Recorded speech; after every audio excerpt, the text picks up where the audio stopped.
Hi guys, this is Nicole, and I'm here to take you through an overview of the movie The Ugly Truth and its ability to influence society.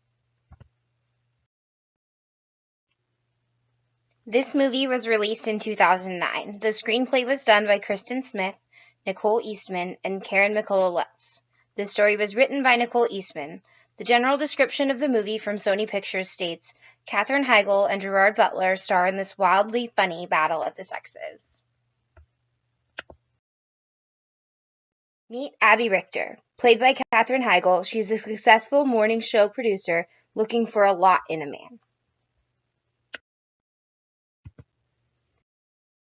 Mike Chadwick. Played by Gerard Butler, he is an obnoxious TV star who knows men only want one thing.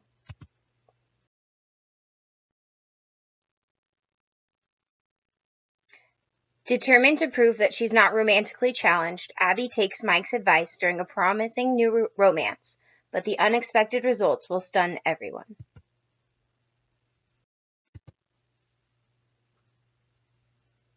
The movie portrays men as similar to monkeys and creates a shallow image of men who cannot develop after potty training, only care about looks, want women to work out and be hot, men who don't want to go on romantic dates and only think about sex, and men who don't like women who think. And every time a man meets a woman, he automatically thinks about having sex with her. The movie portrays women as borderline crazy and creates an overwhelming image of women as overthinking everything, constantly getting in their own way.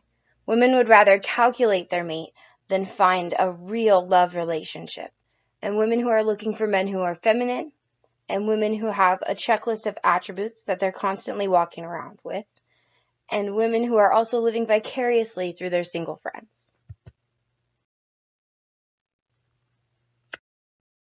The movie describes desirable women as having the following qualities: giving blowjobs, having a hot body, wearing trashy lingerie, having inferior qualities to men, women who like to wrestle in jello, women who do not criticize, women who always laugh at jokes even when they're not funny, someone who will fake orgasms and boost the egos.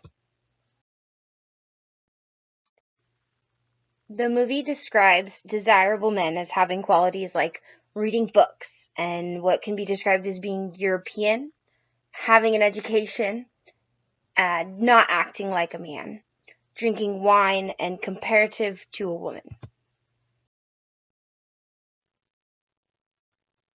This movie was created for pure comedy and is not necessarily sexist, but it does poke fun at both sexes. Looking deeper into the details, we find this movie is incredibly degrading to men, makes women look crazy, and over-exaggerates stereotypes, and then compares the sexual tendencies of men to that of monkeys.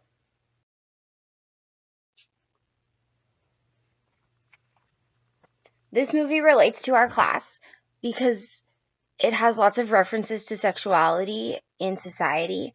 It references homosexuality when Mike compares Abby's perfect man to a lesbian, so stereotyping any homosexual females.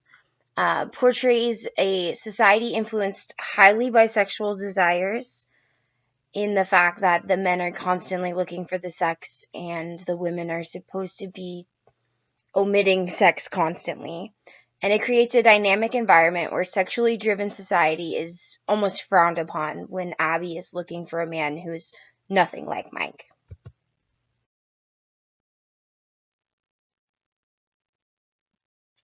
This movie also stereotypes men to be hyper-masculine and women to be crazy. It can influence the socially acceptable views of society through the over-exaggeration of the characters by gender, seeming like the men need to be overly masculine and constantly proving their masculinity, and the women should just be sex symbols for the man to see. Views that it portrays to society include that men are pigs and have no developmental capabilities. Women are overbearing and always in their own way.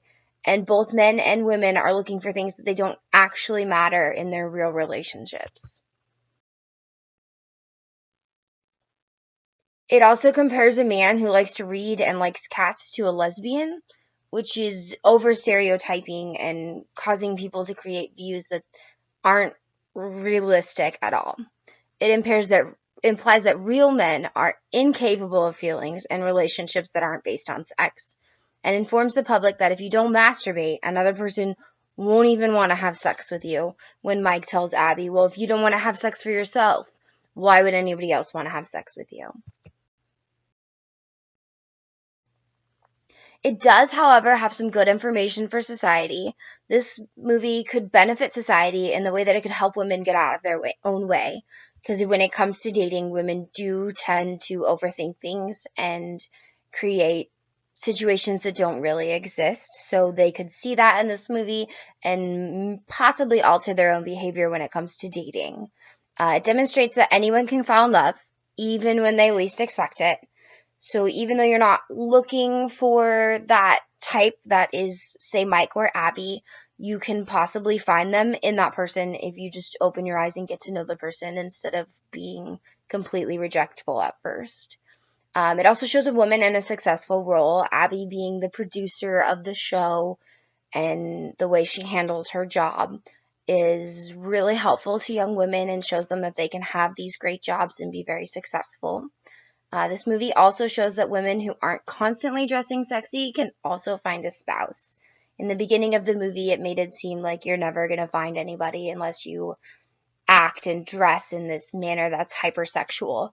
And by the end of the movie, with Mike falling in love with Abby, you do find out that you don't have to dress like that. You don't have to act in a hypersexual manner for someone to fall in love with you, even if he's as pig-headed and chauvinistic as Mike was in the beginning.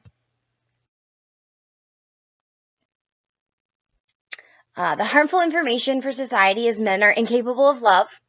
Women need to dress and act overly sexy to attract the men, and women would rather find a man based on the checklist of attributes. Men can act and say whatever they want, and the women should just deal with it.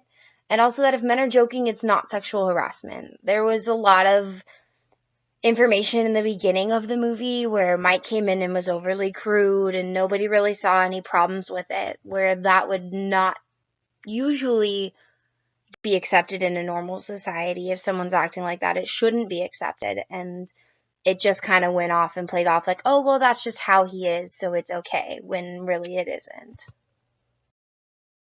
Thanks so much for your time, you guys.